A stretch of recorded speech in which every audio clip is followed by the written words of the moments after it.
Tuhan bersamamu.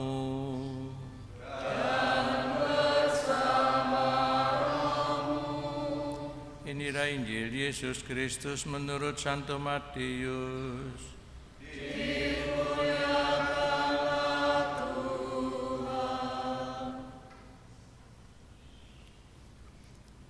Setelah para sarjana yang mengunjungi Yesus sang bayi pulang, nampaklah malaikat Tuhan kepada Yosef dalam mimpi. Malaikat itu berkata, "Bangunlah, ambillah sang bayi dan ibunya, larilah ke Mesir, dan tinggallah di sana sampai aku berfirman kepadamu, karena Raja Herodes akan mencari sang bayi untuk dibunuh." Maka Yosef pun bangunlah. Malam itu juga diambilnya sang bayi dan ibunya, lalu menyingkir ke Mesir dan tinggal di sana sampai Herodes mati. Hal itu terjadi agar genaplah yang difirmankan Tuhan lewat nabinya, "Dari Mesir kupanggil putraku."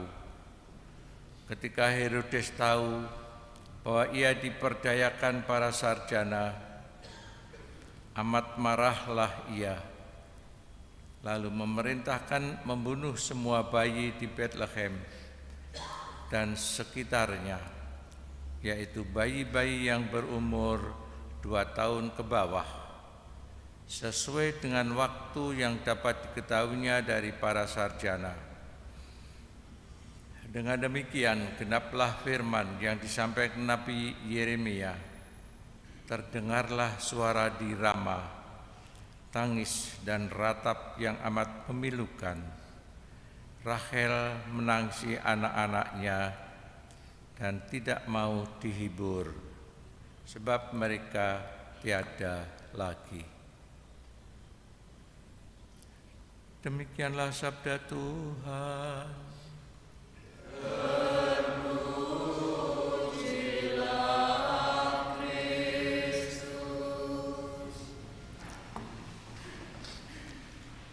Kekuasaan Raja Herodes terancam oleh karena dari para orang Majus, sarjana-sarjana 3 raja itu yang mencari raja yang baru lahir.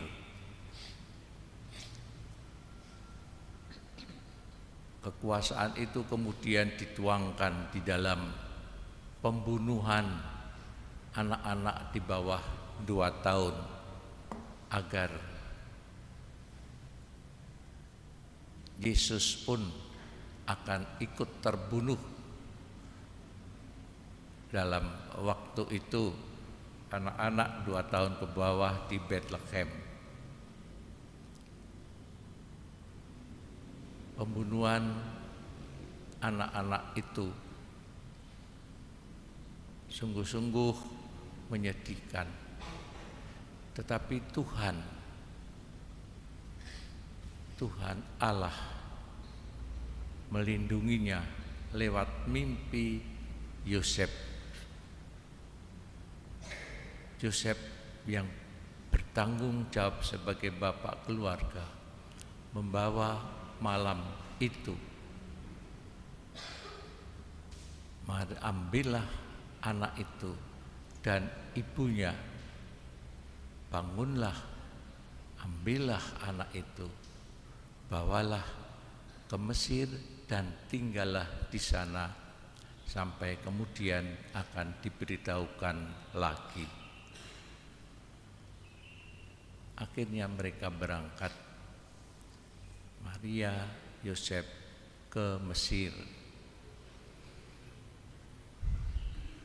Menurut catatan sampai 3,5 tahun tinggal di Mesir, dan di sana ada gereja untuk menandai bagaimana dulu Yosef dan Maria mengungsi ke Mesir dan kemudian kembali lagi setelah 3,5 tahun kembali ke Nazaret, ke tempat tinggalnya.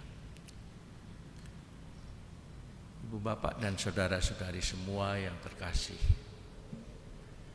betapa kekuasaan itu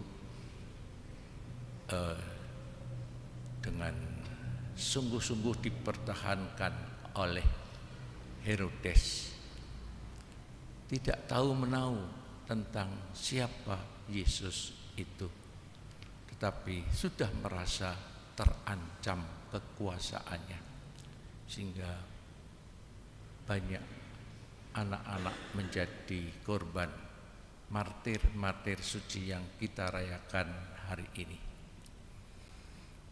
Marilah kita juga berdoa.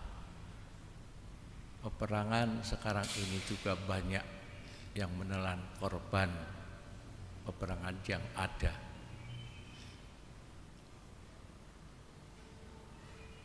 Betapa anak-anak yang tak bersalah juga dan belum mengetahui apa-apa sudah menjadi korban. Kita berdoa untuk perdamaian. Jadi Paulus juga mengajak kita untuk berdoa untuk perdamaian supaya hilang peperangan itu, agar juga dengan demikian meskipun tidak mudah, sulit, tetapi kita mohon perdamaian bagi seluruh dunia. Banyak pengungsi dari satu kota ke kota lain, dari negeri yang satu ke negeri yang lain, baik ke Eropa maupun ke Asia. Seperti Indonesia sendiri juga mengalami seperti itu, para pengungsi dari negeri lain menimbulkan masalah-masalah di negeri. Tapi bagaimana dapat mengatasi masalah-masalah tersebut untuk kedamaian seluruh umat manusia? Setiap manusia dihargai martabatnya, apapun keadaannya. Marilah kita mohon pada pesta anak-anak kecil ataupun pesta martir suci anak-anak ini kepada Tuhan, agar Tuhan memberikan perlindungan siapapun yang masih anak-anak, agar mereka pun memperoleh perlindungan. Kita hening sejenak.